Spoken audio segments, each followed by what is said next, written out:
But first, I was asking you what an economic collapse is. You are saying, for you, it has already collapsed. Of course. Why? What is making you reach that? Why have you reached that conclusion? It is very, very simple. And like I said, it is subjective. Well, the denominator should be, are you able to take care of yourself without the involvement of any other person? No, we are not. We cannot do that. We certainly need credit to be able to survive. Wow. So one can say clearly on that point that you have collapsed. Are you generating enough income to actually take care of the credit or service the credit you have acquired? No, we are not. We still need another credit to actually pay or take care of the servicing of debt. Now, if you assume this to a husband or a father in the home, how would you describe such a father? Of course, to the extent that that father, his neighbors are no longer ready to actually give credit to that father, or even if they have to, then they would have to subject it to a higher rate of interest just to compensate for the high risk they are taking. Then, in somewhat, your economy has collapsed. Few questions you ask. Whether we are, so credit, you mean our debt. Yes. Are we able to generate enough to pay the debts that Exactly. we contract? Exactly. That is one aspect. Yeah. You are saying that based on other aspects alone? Yes. I mean, the warnings were there. The warning signs were there. Some of us said it's very early in this administration that the direction on which you are going, you are heading for a crash. And they did not listen. Now, you took over an economy. By your estimation, the economy is not doing well, right? And you found one challenge, which is debt. You came in and you continue on the tangent of debt. What does that make you? You took decisions that you could otherwise have used other means of rectifying those issues or challenges that crop up in the early stages of this administration. You chose the lazy way, debt. You couldn't bring down or put expenditure in check. You let out expenditure to the roofs, and you kept financing it with debt. So the only good policy for the economic management team of this current government is debt. There is no other policy. The only policy they have championed, yes, is the same problem they identified when they walked in. Yes. That's I don't know how to put it, but that's a dangerous suggestion to make. So that's the trajectory. That is it. I mean, we can put all sort of economic terminologies around it. Simple to the layman. You identified a challenge. You took over governance. And that challenge became your policy.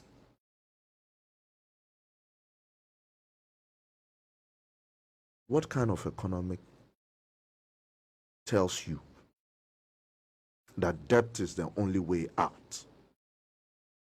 The financial crisis, the banking sector crisis, it was debt. They looked no direction but debt. COVID hit, debt. Everything, every challenge of this government Resolved through debt. is resolved through debt. And so, what will be the results? It's an overburdened position, and that is where we find ourselves. When some of us predicted that, look, we would soon get there, where it looks most likely that we would default. They said, oh, doomsayers, you do not understand what you are saying, and all that. Now, here are we.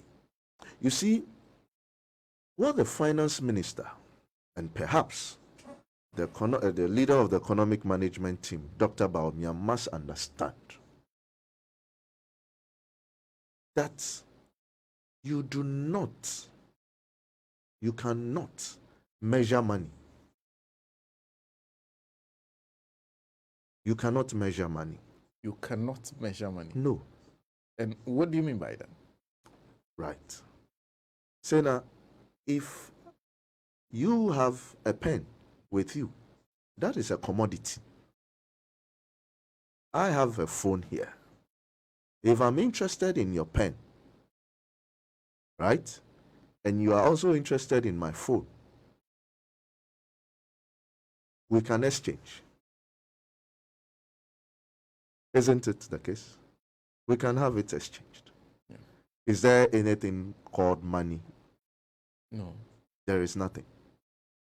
So it must be possible for us to meet, to have that exchange. And it must be necessary. Or you must be in need, and I also must be in some form of a need. Isn't the case? Yeah. Then we can exchange. So that is the valuation of two commodities. It doesn't matter the monetary value put on my phone. Neither does it matter the monetary value put on your pen. The most important thing is the need. We have a need. And that is all.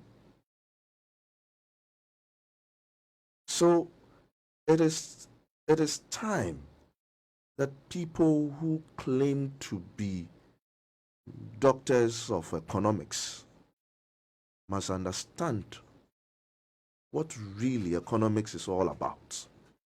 It's about the need and possibility. And all we can do in terms of valuing any commodity is comparison.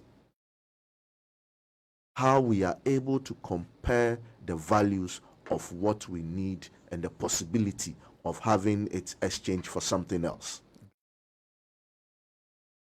That is the bottom line. Forget about all the things you'll be taught in school and everything you are supposed to learn and all that. This is the basics. And the basic is telling you that you don't need money. Everybody in a position to make a choice in terms of commodity A and commodity B is actually not thinking of money.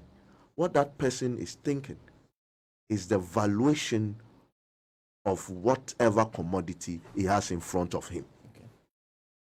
So this is the valuation process that people watching your economy, people, and these are not quote unquote ignorant people. These are market players. You see, why all of a sudden we have moved from being economic jokers to a state of hallucination? The economic handlers of Ghana have moved from being jokers to the state of hallucination. Economic jokers. Oh, yes. But how can you suggest that the person managing an economy is a joker? And read what the finance minister produced after Bloomberg's publication. You mean the statement that was issued yesterday? Yes. It means somebody is hallucinating. They don't know where they are. It is not up to the finance ministry of Ghana to tell market players how they should see you and your performance.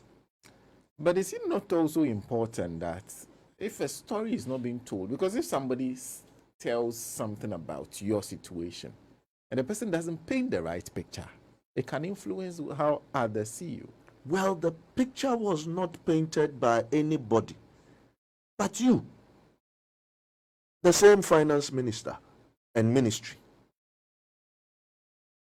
Look, when you work it, we should bring it down to the level of everybody. Okay. When you go to Kaneshi Market, you see our women selling tomatoes. They will hid the rotten tomatoes under the basket. Okay. And they will put the nice tomatoes On top of it. on top of it. What are they trying to do? Economically, they don't know what they are doing, but they are giving a certain presentation for you to make a valuation. Whatever presentation you made as a finance minister is what they are valuing, and you must understand that the valuation process is graded. They cannot just value you in isolation. They will value you in comparison with other commodities on the market. So when you get to Kaneshi and one person decides to put the rotten tomatoes on top, right?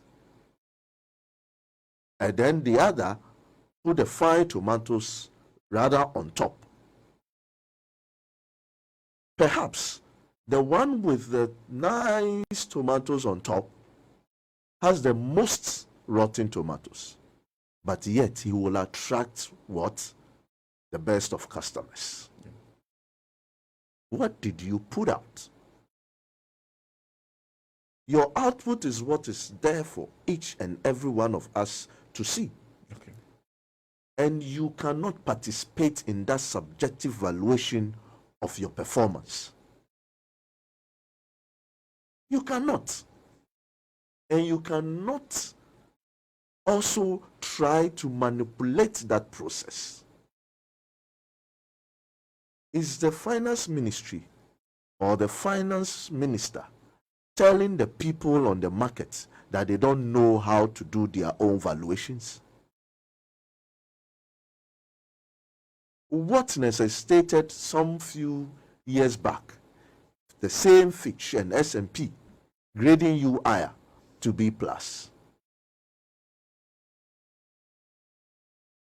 What necessitated that?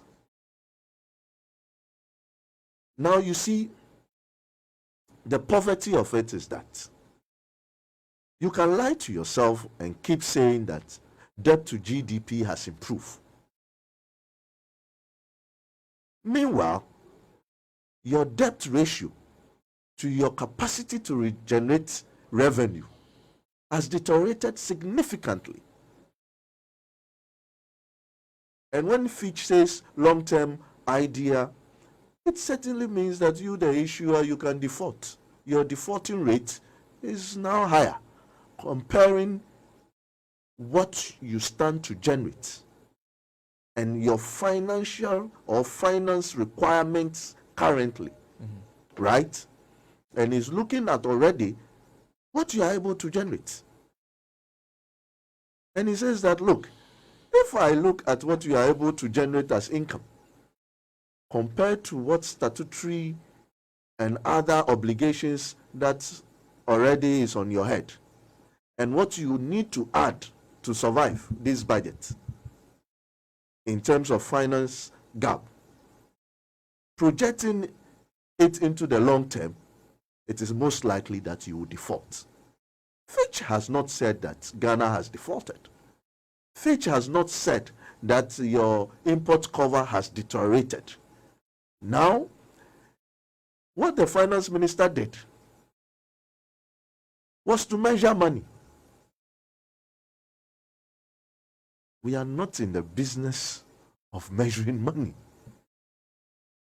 It is the valuation of commodities. When you put an issue out there, you issue a bond out there, you the issuer, you prepare prospectus. And in the prospectus, it is like advertising or selling yourself. And so whoever wants to buy would actually read your prospectus. And when he does, he's going to go through a process of valuation. And that valuation will determine whether he's going to offer his money to you or not. Now, I am surprised about one thing. Last quarter, 2021, we issued 924 million Ghana cedis on the local bond market at a rate of 20.5. Market players said we can only accept 21%, which is a failure, and about 23 million addition in terms of cost. Well, I did not see the finance minister writing a whole thesis about how we should do evaluation of his performance of his prospectus. Here are we. Is it because it is Bloomberg? You see, the disrespect we have for our own self is what is causing us. If it should take me to tell government that, look, do this and not that, because I am in Ghana, a Ghana coming from Buko, you will not listen to me. Today, a young man in Bloomberg just penned some few words, and you have about 2 or how many pages. Who are you explaining it to? They don't need your explanation. They can see the figures. They can read the figures. They are not interested in your debt to GDP, because that is not what is used to assess your capacity to pay. When they went for the rapid credit facility during the COVID time, when COVID hit, the IMF actually classified Ghana as high risk in terms of our debt. You had no issues with that. Now the projections that were made, right? You have outstripped those projections. So what makes you think that you should be graded the same way you were graded some time back? So you see that statement as you said it's a hallucination? Yes, they have moved from being jokers to the state of hallucination. That the picture that is painted there, Yes. the picture that they attempt to paint, Yes. is akin to hallucination. Yes, they are hallucinating. Because all this, first of all, you are saying that the people who are talking about our economy are picking our own figures Yes. and doing an analysis. Yes. Because anytime this issue comes up, what you hear is debt to GDP. Yes. They are saying that that doesn't concern them. They don't care about that. about debt to GDP. No. And that is why he would have put that statement that somebody probably is sabotaging the government from parliament. And let me tell you that, look, the market players are smarter than that. And that is where I believe that someone is really hallucinating. Now, let's do this. For all services provided in this country, for all commodities we buy, use, and all that, for most of those, you are supposed to charge VAT at 4% then. Now it's back to 12.5%. And in all that, we generated 6 billion in terms of revenue For that. for that. Okay. 6 billion. 6 cedis? billion cedis. Okay. Now, what makes you think that with 1.75% of e-levy, you will generate 6 billion on the proceeds of paying for all these services and goods or commodities? You must be seriously hallucinating. Okay. I mean, you don't need to be an economist or a good mathematician or whatever.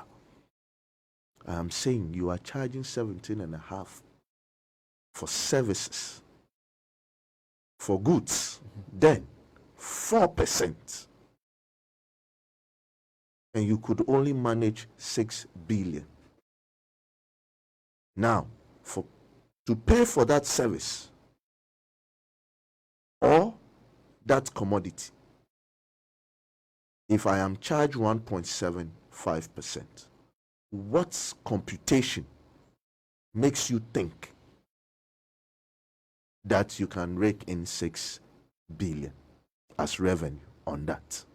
So yes, you can play the politics, whether in parliament or in the corridors of the cabinet or whatever it is. You can do all that. But those who are supposed to do valuation will do the evaluation independent of all those caricatures. But the issue of parliament, I'll go back to the issue of debt, and but the issue of parliament, because if you read what Fitch is saying, Fitch and Bloomberg are both making a point about the government not having the political metal to be able to pass certain revenue measures, because you are saying that two things are involved here. One, when you're borrowing, they are looking at the revenue you're generating, which is your capacity to pay the monies that they are giving you, and that is where the default matter comes Exactly. in. If the suggestion is made that you do not have the capacity to political metal to be able to pass revenue measures, then shouldn't there be a response as to what is happening in Parliament? Well, this is why there shouldn't be. The reason why there shouldn't be is that we are operating an executive presidency. Okay. And the executive have so much powers. Okay. Right. Look, clearly, the VAT you were supposed to collect back then was only 3% on goods. Okay. Now, for most of traders who are trading above 500,000, are now going to pay you 6% levies. Either two, they weren't paying. They were only paying for the 1%. Okay. Right. And then you are going to make, instead of the 3%, because COVID 1% was added to the flat rate of 3% to have 4%. Okay. Right. Investors are saying that they do not want all that. They are not looking at all that. But they are only interested in your 1.75%. You see, we should think deeper into issues before we come out to say certain things. Now, if they are saying you do not have political power to actually get your revenue measures passed and all that, well, then Fitch perhaps has mixed something. You had the political power to still pass a budget. That was either to reject it. Right? So for me, a market player, I should look at that and know that certainly, with time, this bill will probably be passed. But are they comfortable with what you might be able to generate as revenue with regards to the 1.75%? And that is what I'm saying, that yes, They stated a lot of reasons. You cannot pick on one and say, oh, it is because of this, and Parliament is sabotaging us. Fitch is only grading. They are not also in the business of measuring the value of what is out there. Now you stand at a risk going onto the market with your bonds again, knowing that it will fail. Why will it fail? Prior to this issue in Parliament, it was clear that if you had gone to the market, you would fail. So it wasn't about Parliament, and it cannot be about Parliament. It cannot be. It is not possible. Even if you generate the 6 billion, your financing gap is still unacceptable. What you have not been able to do is to rationalize your expenditure. And the last time I was here, I said, look, when you hit such a war, what you do is a zero-based budget. Justify everything that finds itself into the budget with a certain criteria. So you are able to keep certain expenditures away or on the waiting burner. But yeah, we are living like an Arabian king, knowing the issues that you have, you still want to spend. You know, in Rome, when the economic situation of Rome worsened, and the kings want to still be respected and all that, what they do is they print more coins, or I should say they mold more coins and put it out there for their people to spend, not knowing that is what is actually collapsing the Roman Empire. And eventually, that is what collapsed the Roman Empire. It is money, it is financial. And this is what they are doing. You see, the most difficult thing is a rich man who has engaged in capitalist propaganda for a very long time and now has nothing to accept on its own that, hey, I have nothing and I cannot live at this level any longer. I have to live at this level. I cannot drive my Mercedes any longer. I need to find a Toyota 1.5, right, to drive. And that is the most difficult thing to do sometimes. But when you are a good economist, this is what you advise. You look into the faces of your client and you tell them that, yes, it is not nice, it is not pleasant, but your ways, your old ways, you cannot live it any longer. Now, the fear of this is the staying away of IMF. This is what they fear. To be told that, hey, you cannot touch this. You cannot do this any longer. And the government that feels that, well, I have some few years to do, let me push through. So that I put it on the records that, well, I never went to IMF. But at this point, they have to lower themselves from the horses. And they have to learn to ride donkeys. And that's the challenge. And that is the challenge.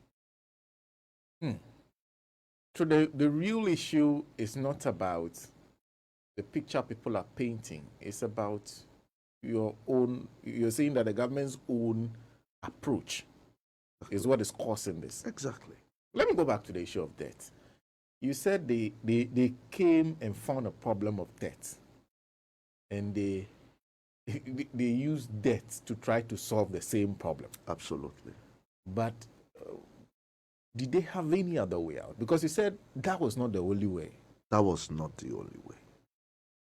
Because if I recall, the language they used then was, I forget the word they were using. You cannot buy yourself out of No, no. When they were borrowing and we were asking a questions. smart borrowing, or which Yes, smart borrowing. one? Okay. There is nothing like smart borrowing. It doesn't exist. There's only borrowing. There is only borrowing. Oh, Sena, your wife, you have been borrowing all this while, and then you ask your wife that, look, the way I have borrowed, Charlie, I can't go to the people again, so you go and borrow. At the end of the day, when they come for your wife, who is still going to be responsible? You. Oh, we are doing off balance sheets this. You are doing off balance. Look, at the end of the day, it will all come back. The banking sector clean up debts. Risks coming back into the budget. You have issued a bond for it. Every credit would have a time frame. Every credit you go for will have a time frame. You know, we have three monies in this world. We have the fiat money, which is government money, a legal tender. Somebody sign on it and it's just an ordinary paper. But because of some features on it, becomes money. Then you have commodity money like the metals, gold, silver, and all that. Then we have what we call credit money. Is what we go and take on the Yes, market. So. and the credit money is what you go onto the market for. But the thing about credit money is you have to either go for commodity money or fiat money. What we are going for most likely is the fiat money. Okay. That's what we are going for. And this puts an obligation, right, on us, payable at a certain time frame and a certain responsibility. Whoever is giving you that money will make a subjective valuation of doing or parting away with that money and what he will receive in returns. Fitch is not only saying that, looking at the future, you risk defaulting. Fitch is clearly saying that your performance on the bond market has been abysmal. If I have bought credit and the term is for 5 years, and 1 year on, I decided that I will no longer keep my money in there. So I want to cash out my money. That should tell you something. Why would I cash out my money? Because of risk.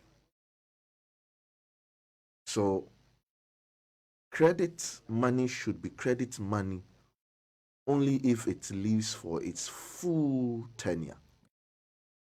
It is not the credit money if it doesn't live for its own tenure. You remember some in this country, if you have been dealing with most of these banks, when they put the offer letters, some of the banks will tell you that if you pay ahead of time, right, they will charge you a penalty. Why? And therefore, it tells you what credit is.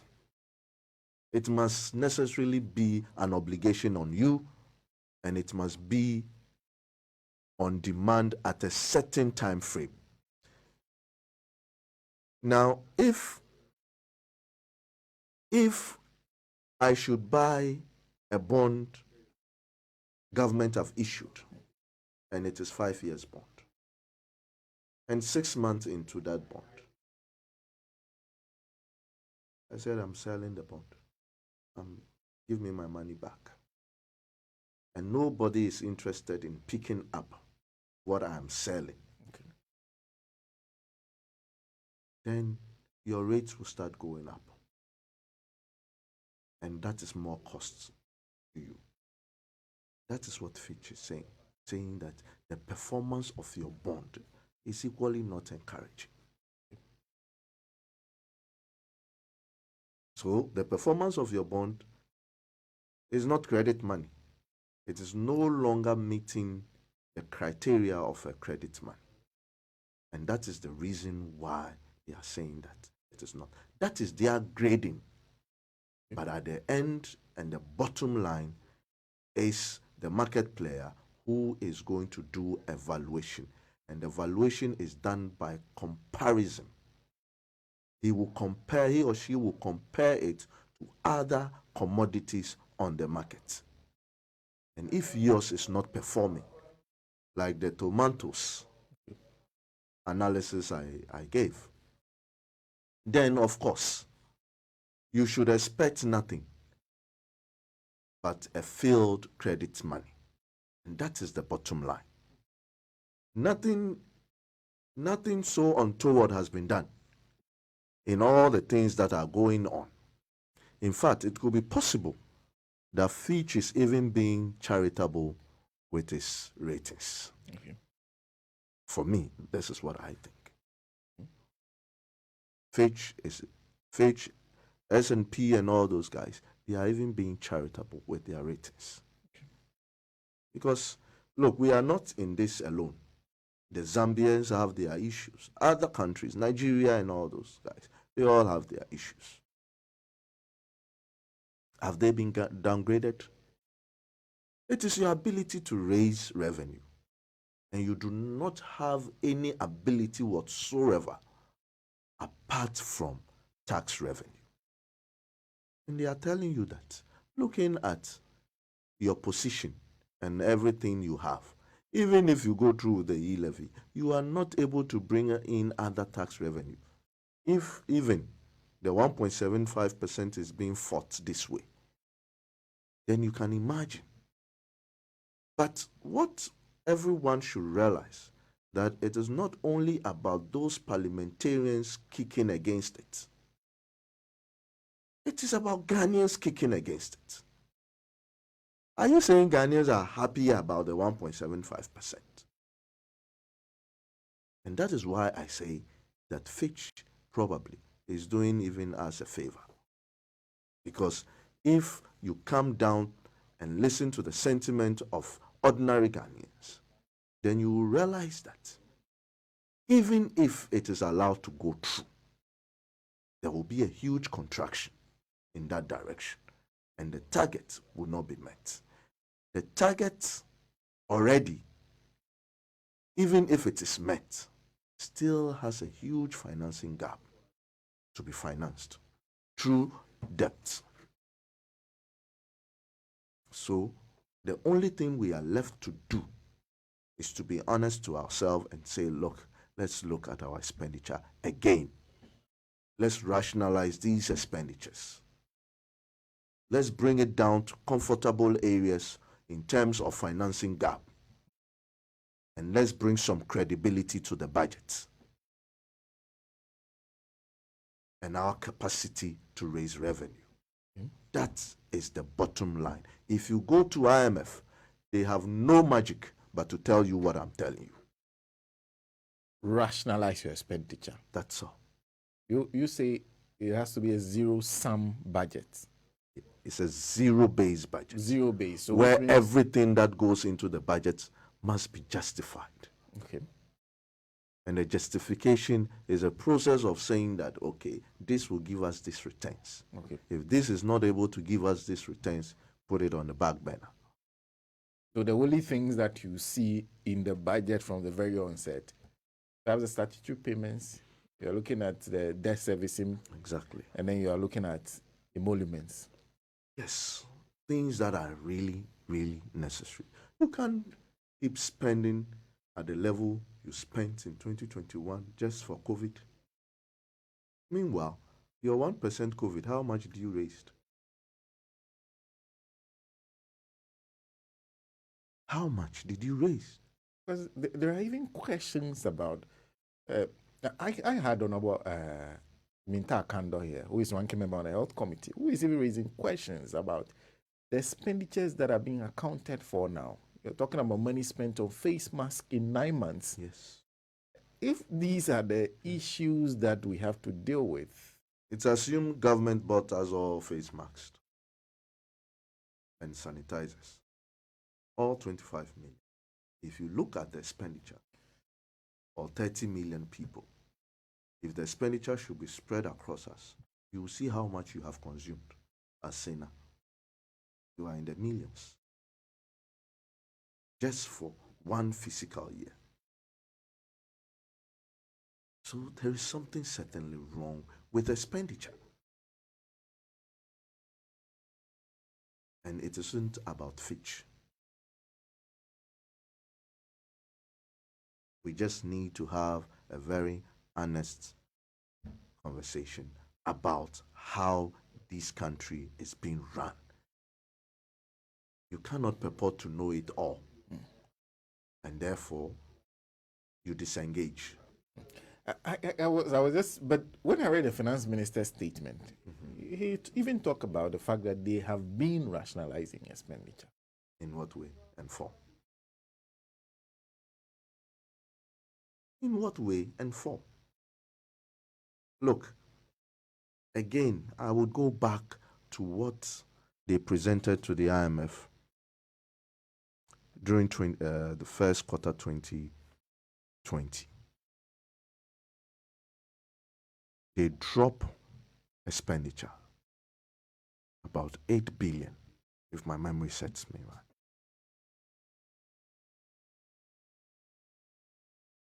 Did they repeat that in 2021? No, they did not. They went full-fledged spending,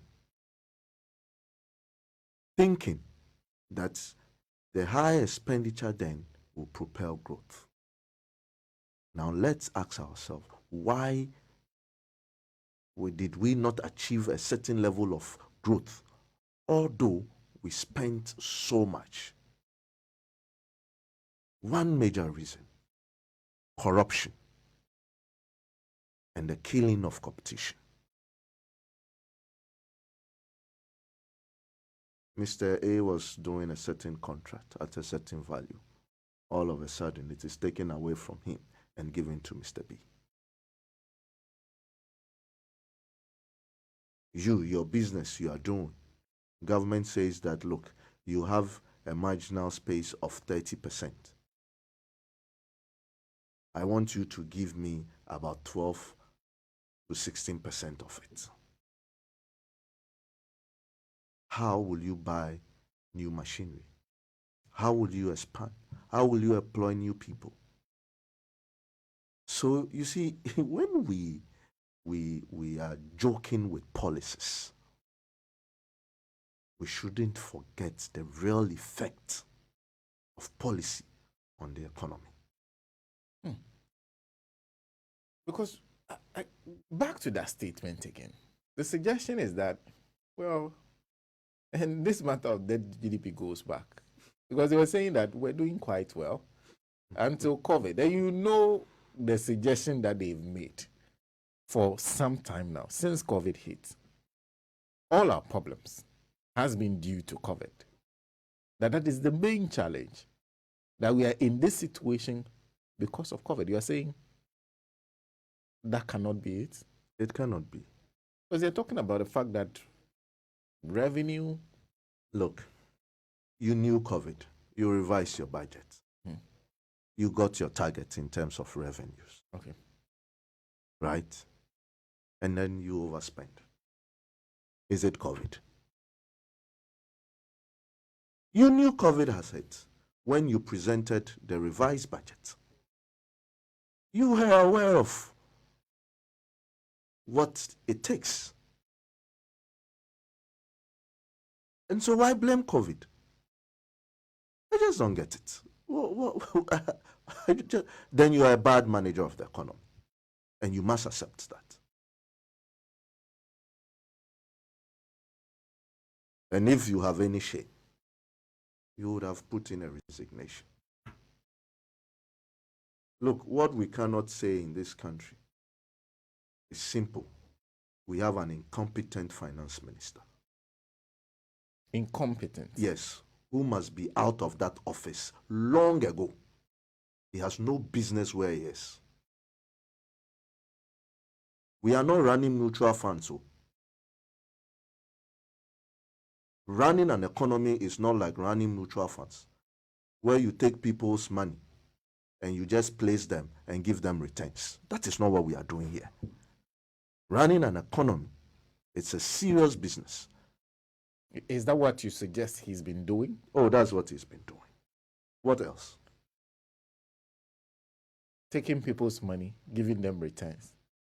But when he got into power, what has he done? Almost every year we go onto the bond market. We don't raise anything below 3 billion year on year. And where did he think he was going with that? Look, when this country crashes, it crashes on all of us, our heads. Perhaps we might even feel it better than he will. And therefore, we need to speak up. He has no business being there. We are not running mutual fund. Ghana is not a data bank. We are not running mutual funds where you take people's money and you place it. You do all sort of business and give them returns. That is not Ghana. But from all indications, from the structures we have in place, he's not supposed to be doing all this alone. He's supposed to have an economic management team behind him. And that makes it worse. In fact, you should understand that this country, we need to learn something. Dr. Baumia, has he picked up almost a dead company in this country? Has he any experience in picking up a dead company and turning it around and making it a giant in this country? So he does not even understand where he's operating within. We are not operating in the textbooks.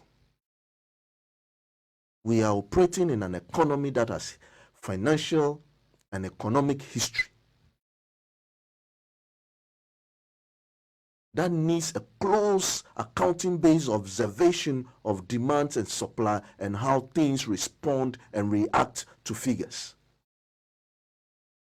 You see, Sena, if right now sitting down here, I mentioned 20,000, it means nothing to you, isn't it?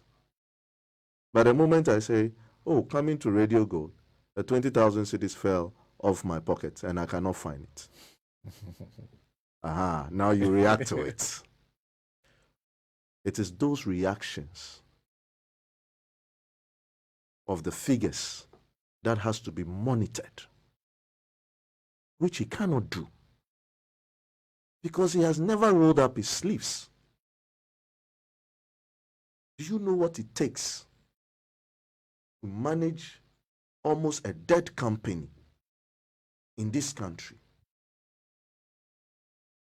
with all the challenges in the environment and make it a giant? They should point to one. All the economic managers, they should point to one that they have done. Yet, the moment they call themselves doctors, we all shut up. The real doctors are on the field. Are you suggesting that's what we need? Somebody who has experience? That is what we need as a nation. The bane of this nation is textbook economists. People who don't even understand finance and economics of this nation. Go and check in the 19th century, 1894 and all that. Ghana's, and I will share a copy with you.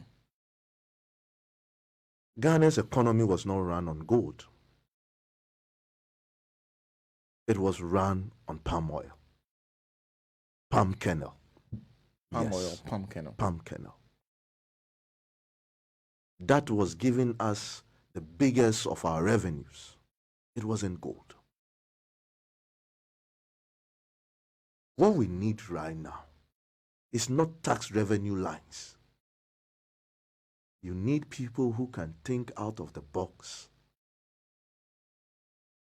who will propel this economy to bring out other alternative revenue lines that will do the trick for us. This is not what we need. This is not what we bargained for.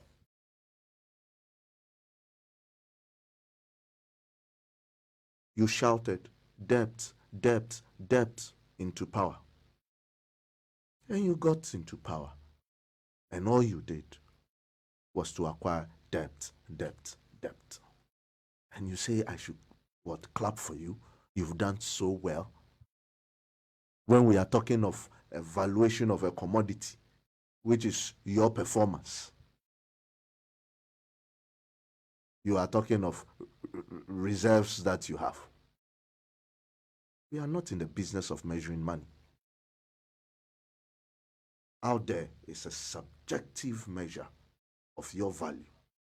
And that is our value they have measured and graded. End of story. It's a story of a failure.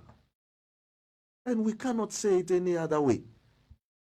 We need to be blunt. Are you saying we cannot get people who can do this job and do it better? Then that is the more reason why we are a collapsed economy. If the finance minister there and the current economic management team and its leader, Dr. Baumia, are the solution to the problems or the challenges of this economy, then that is the more reason this country is collapsed. Because they are empty. You can't say it any other way. Tell me, ever since they took power, what have they done really different? Apart from going to the bond market. We need to pay debt. We go to the bond market. We need to provide for other things that either two we have not budgeted for. We run to the IMF. We would be unable to meet our expenditure levels. Again, you are running to the debt market. So tell me what they have done differently. 5 years on, it is the same thing that they claim and rode on the back of that into power. What have they done? We still have shortages in terms of food. That a bag of maize is selling over 500 Ghana cedis. Show me. It is not about writing nice literature and speaking the Queen's language in a certain slur and all that. The job is out there. They either do it, they either fix it, or they get out of the place. It's simple as that. There is nothing like masaji bibio. This country must be seen as a serious business. This country must be seen as serious business. We have too many jokers. We have CSOs who are jokers. They are always on Facebook joking.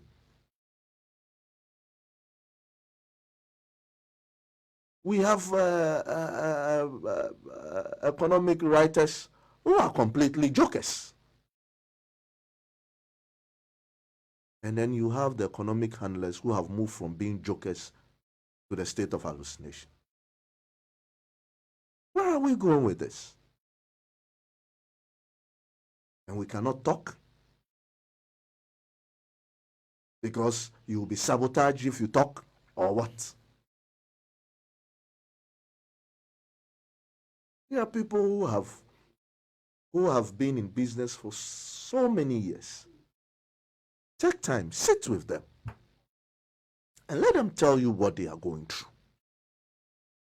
Then you will realize that this is a complete failure. Whatever I'm telling you here is what I sat back and observed. No, it is what I always and every day participate in. Because every day I am in the business of advising companies. And their frustration is what I'm pouring out here.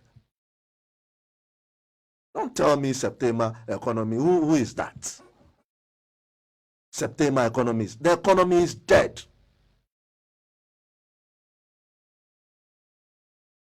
Nobody should deceive us. This economy, I am saying, is dead. Go out there. There are people who are prepared to shut down their factories. Those who are running not because of profit, but they are running just to survive. And you call this an economy? They should come. The figures are there. Look, you have a government who has taken everything away from the businessman. Everything away from the businessman. That's Sena, you today, this phone here, right? Whatever it is, if you are supposed to buy it, you should have a certain value for it. Yeah. So for you, you will not go probably beyond 5,000 cedis. Right? The manufacturer, it costs him something to produce the same phone. And probably whatever it costs the manufacturer to produce this phone is 3,000 cedis. So between your upper limits for pricing that you are prepared to accept this phone for, and assuming I am the manufacturer, my lowest limit that I would take for this phone, for an exchange of this phone, is 3,000. It means that between me and my competitor, the only place we have to play is the region of the 2,000 margin in between your 5,000 expectation of the upper price and then my lowest. Anything below that, I'll be making huge losses. Right. Now, then government comes in and says that the 2,000, I want to take 1,005.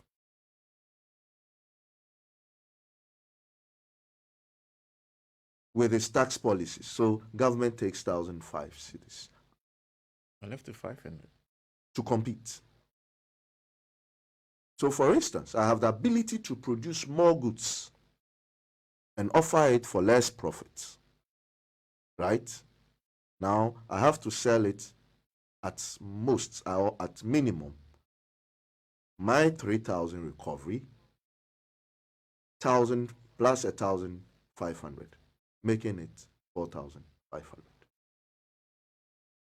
I only have a space of 500 as profit for myself to develop new orientations, buy new machines, buy new human resource, and even reward myself, at least live a decent life. Government has taken everything in that 1,005 and has left me 500 cedis to do all these things that I have said. My satisfaction, expanding my business, research and developing a new product. Government has taken everything. Now, I have to look over my shoulders. Who is competing with me? Can I say that my profit is 100 cedis? No, I cannot. Can I say 200? No. Can I say 300? It is too risky. And the other person, my competitor, is also doing the same. So at the end of the day, there is nothing like competition. We all have to crash at one price level. And that is how government takes growth away from us. So it is not about something that lives in papers or on the faces of books or whatever. Whatever policy you do has implications. And so far, so very bad. The implications of government policies have been so bad that it has taken away every competition. And when we say it has taken away competition, it's not about just margins, but it is about ability to have enough returns as a businessman to do research, to develop new products, and to expand in terms of machinery and human resource. So don't shout unemployment when you are the same person causing the unemployment because of your policies, your bad policies. Don't tell me that there is no growth in terms of consumption when almost every consumer is at its upper limit in terms of pricing. It is not a joke when they say that Ghana or Accra is expensive. Yes, Accra is expensive. You get out of this country and you feel some peace. You look at anything you buy, you turn around to calculate it in cedis, how you are going to buy it in Accra. That is how bad this economy is. And are they saying they don't know?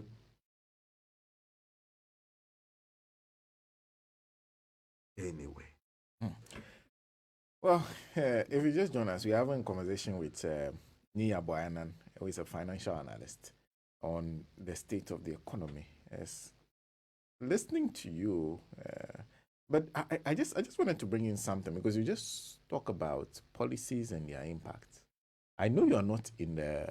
I can't tell for a fact whether you have conversation with people in the oil market.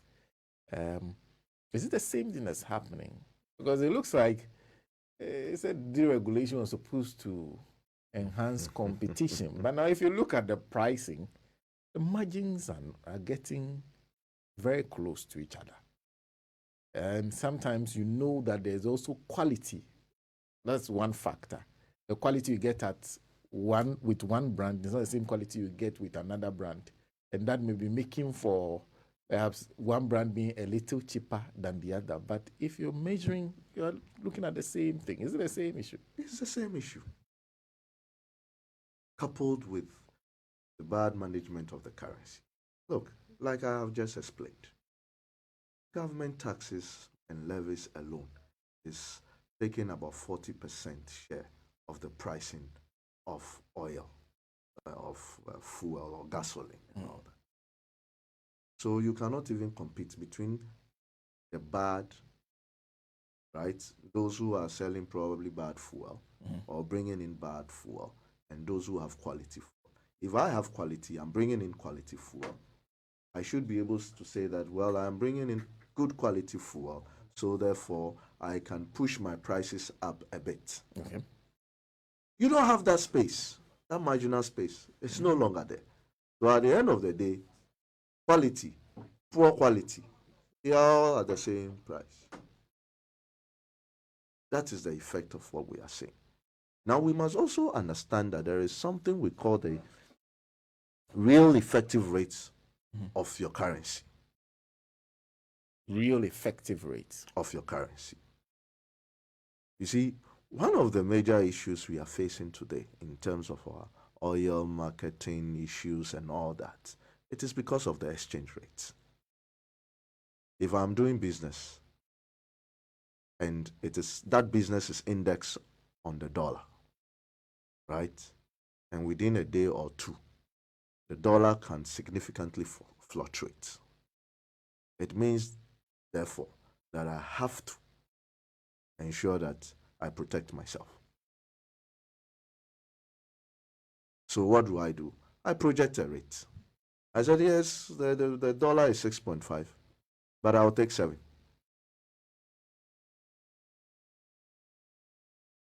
Now, if you want to also find out how this effective rate actually works, KFC, they sell a bucket of chicken, probably in the US, let's assume for $5. The same KFC comes to Ghana and is not prepared to take the equivalent of $5, but he wants to take 450 Ghana cedis. It's around 9 cedis. Yes. Which is around $9. Actually. $9. Okay. I am not saying that is what is happening. It is just for the purpose of analysis that I am putting out this. It tells you that the same supplier is prepared to give out a commodity for a certain exchange in terms of currency at a certain rate. But when it comes to another currency, it is not prepared to take the same rate, equivalent rate. Again, it is the valuation of your currency, which have now become to him a commodity. So you don't measure money. If we measure money, then whatever is being sold for $5 by the same supplier somewhere else in a different jurisdiction Has to be $5 here. has to be $5 here. The only reason they are not doing that is that whatever you write on the board as the exchange rate for a particular currency is not what people would use. They would have to subject it to their own value measurement, and they will come out with their own rate.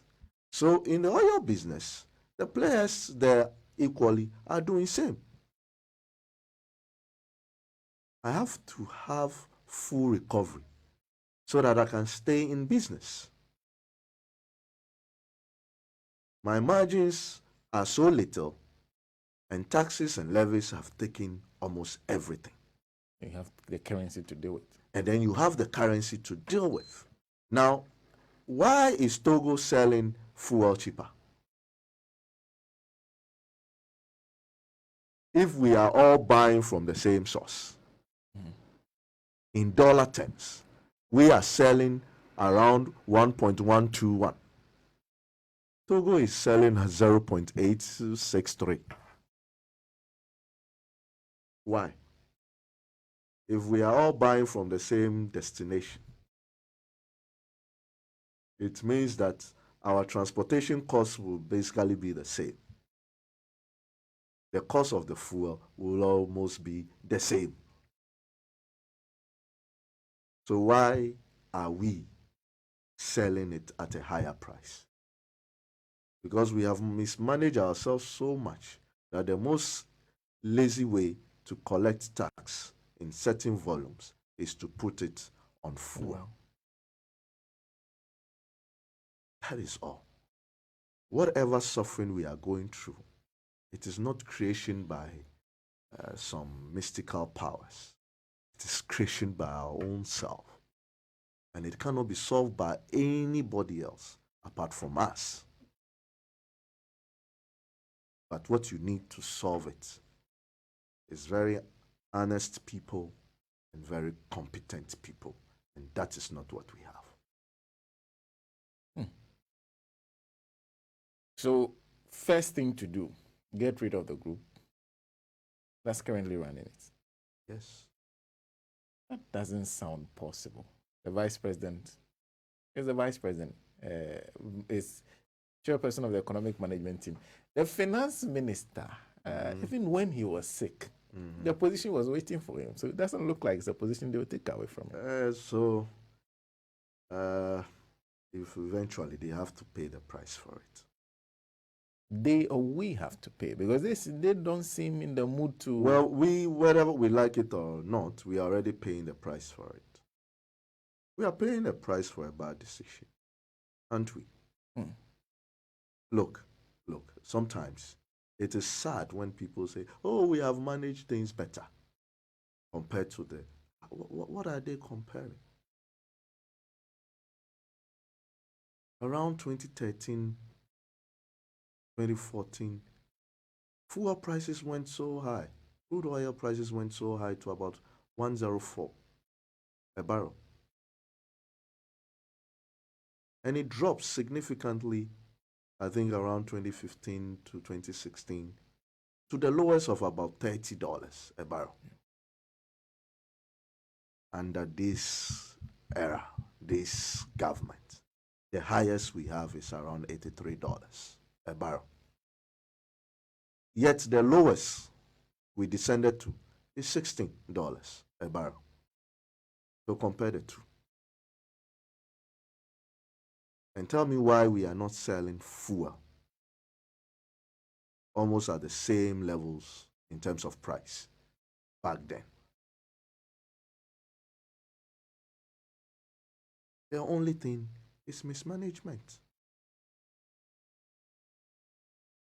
It's mismanagement. We've mismanaged ourselves. Because if the dollar rate was hovering around 3.5, today, with your good performance in handling the currency, the dollar rate is at 6.5. That is the truth no one can deny.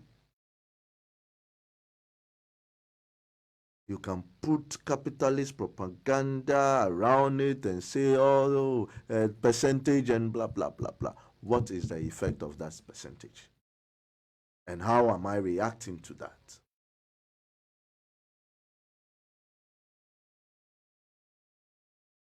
That is the bottom line. The jokes must stop, and we need to get serious as a people.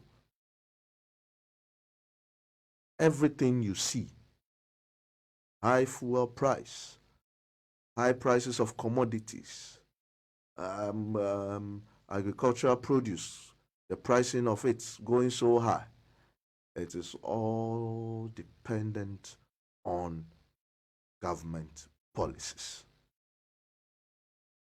The choices you made, these are the results. You cannot turn around and blame any other person, not even COVID. Not even COVID. When the full effect of COVID has not hit us, the analysis of your figures are almost showing that you're already high risk in terms of debt. So what are we talking about? It is so easy to blame COVID. But I think it's time we get over it and get serious. The jokes have become true. If you cannot joke with a company, see how people are able to joke with a nation. Well, a budget has been passed. Because this is not so straightforward. This seems highly unlikely. If they are unable to pass the e-levy, can this budget do anything about our current situation? Well, that is where you need people who would think out of the box. Okay. That is where you need people who have been on the field, who have rolled up their sleeves before, who have actually done it before to do it. Look, I don't want to mention names, but this nation has come to such critical periods before. And it took certain people to take certain actions for us to come out of crisis. So yes, we can find people who can manage and steer the affairs of crisis. Ask yourself that in one government, Somebody was done away with. Says, hey, your service is enough. Let me bring in someone like Barredo to manage and take us out of where we have put ourselves. And then here are we. We come back and that same person is in the saddle. What are we trying to do? What new would such a person bring? The person you're talking about is like the key advisor of the government on most of these issues. Of course. That is why you will fail. And trust me, when Barredo came, he brought an alternative. We just did not rush to the bond market. We did not rush to borrow. The records are there.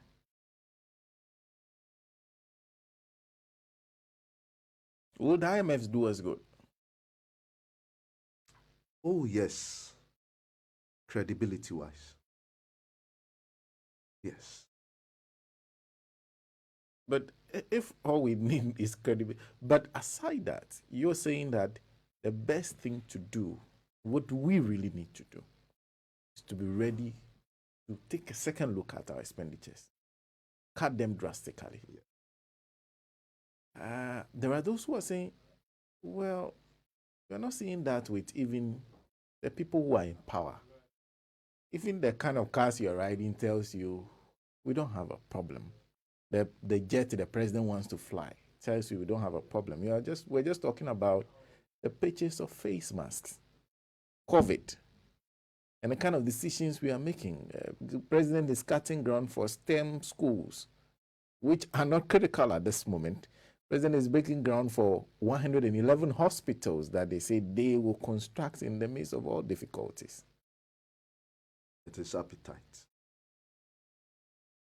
They have acquired an appetite. Coming into government, they had a certain appetite. They got in there and they acquired a new appetite.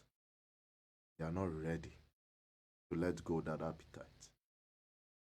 That is the challenge. What is that appetite? Oh, living big. To be seen doing big stuff.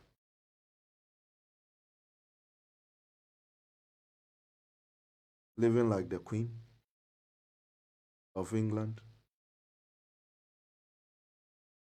Wants to be seen with all the best suits. Coming into power, you have to drop the suit and wear some shirts and t-shirts around. You know, our politics should get serious. And sometimes I don't want to go into so much of politics because, look, the economic issues are huge and we need to actually do a lot more on that. But let's be frank to each other. What have we done to our own selves in terms of checkmating our appetite, in terms of spending?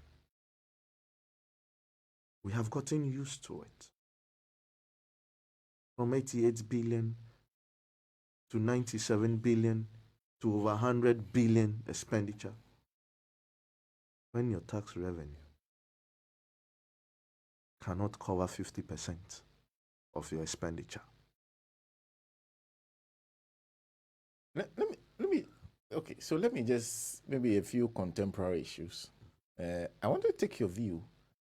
I just mentioned Agenda 111, 111 hospitals.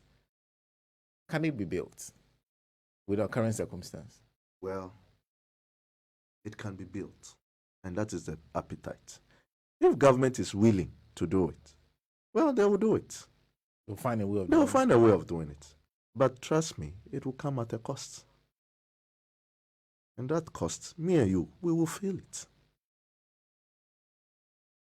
The cost with what will be the cost? Well, the cost is that if you have that sort of money, right, to pump into sector A, that will bring growth, right? A first year growth. And what I mean by that is assuming you grow maize with that. Mm-hmm. It will give us a lot of maize, right? And people will buy maize, which means you would have returns. Okay. If you invest in the hospital, which is also an essential thing, the building alone is not the end of the cost. You have to put fittings in there, which is cost. Furniture equipment. Furniture equipment, which is cost. You have to bring in doctors in there, labor, nurses in there. Cost. Everything is cost. Until they would be able to attend to one patient and save one patient's life. Meanwhile, there are other facilities. I'm not saying we don't need them, but I'm saying there are other facilities that can be well equipped to manage the current situation. So it is about choices. I want to be seen commissioning projects and doing all sorts of things, and it is my legacy. It will live after me. I did this. I commissioned this. I did that. But the effect of it is what we have not paid a keen interest in. We have not actually looked at it. Is it a one-off cost, or is it a cost that is going to bring in other related costs, which means necessarily we will have to find money to spend in. You have Saglame today sitting down there. Government probably is not prepared to put in money. The buildings are up, isn't it? Yeah. But for someone to live in there, further works has to be done. Probably electricity has to be connected there. Water has to be. Everything is cost. Now, the process of even assuming if you want to mortgage it, even that process brings you costs. So we must choose carefully what we do with our money. And that is what we say we must actually rationalize and justify every cost that finds its way to the budget. There's also the issue of university lecturers actually paid around, I think, 3,000 Ghana cedis. They are now asking their salaries to be paid with $1. So I think 1,000 or 1,005 or $1,000 is the entry they are asking for, which means you are doubling their salary. That is one expenditure. The CTAG, that's also asking for same. There is a TEU that's asking for same. What would all those do for our current projections? Well, I think I said here the last time that whatever government have decided to do this budget will actually invite certain reactions from labor in terms of strike. And this is the artificial way of trying to suppress natural economic forces. You government did say, you see, you must live in harmony with economic forces. You fail your side. You, as government, fail to live in harmony with economic forces. What you are getting is only a reaction to your actions. Are they justified? Are they not justified? When they go out there, everything they are buying is dollar index.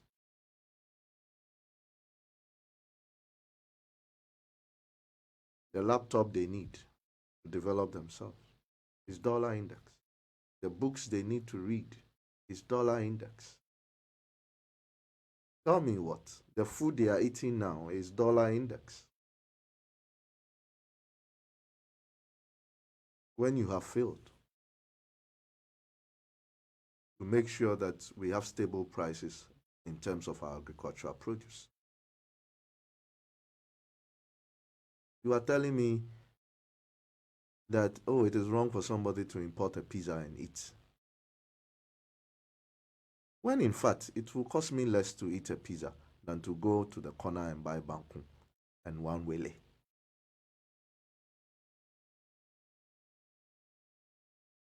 So your actions, these are the reaction to your actions.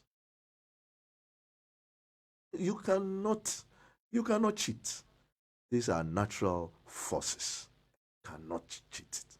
You cannot play smart. You cannot suppress it.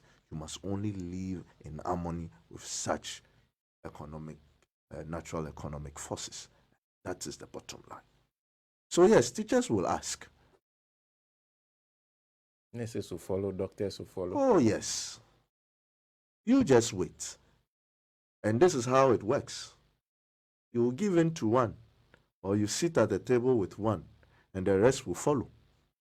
Because they all would have understood from your actions again that, okay, using the artificial way to suppress natural economic forces works.